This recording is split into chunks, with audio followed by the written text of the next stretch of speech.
So in a story from Luke 17, there are 10 lepers and Jesus heals them. And one leper comes back. He's a Samaritan leper, says, thank you. But he tells them, go show yourself to the priest after he heals them. And it's just a little small detail and people can maybe throw that away. But that's very, very significant. What does that mean? I'm glad you asked. What that means is that Jesus is a Torah observing Jew. That means that he did not come to abolish the laws and the prophets, but to fulfill them.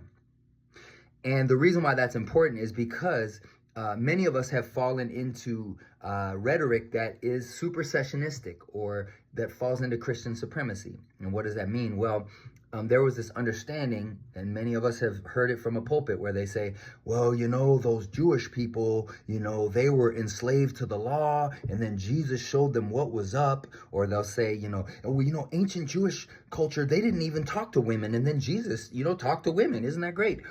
As if there was ancient Jewish culture was a monolith, as if there weren't multiple rabbis with different yokes, and there wasn't a diversity of thought within that religion. And so this is really dangerous, because what happens then is this Christian supremacy, according to Willie James Jennings, gets mapped onto black and brown bodies and begins to justify things like the doctrine of discovery.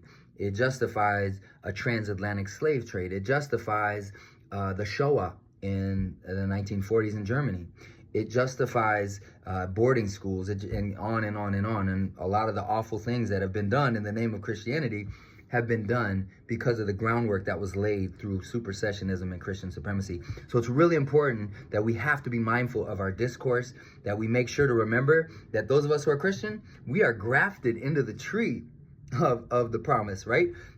We are not necessarily the promised ones the way that we talk about. So it's really important that we maintain this humility, that we are guests in this house, and that we honor the Jewishness of Jesus, so that we do not commit this sort of bigotry that we see all over the place. And we know that anti-Jewish sentiment and violence is on the uptick all over. And we know that, again, that supremacy can then be mapped onto wealth supremacy and nationalistic supremacy and male supremacy. And a lot of it is those are the roots of it. So we have to nip it in the bud. We have to find new ways of talking about our Jewish siblings. So people of faith, Christians, this weekend, if you're preaching on the text, lift up the Jewishness of Jesus. It's really important that we remember this, and so that we can be more liberative in our practice. So move with grace, move with courage, just move.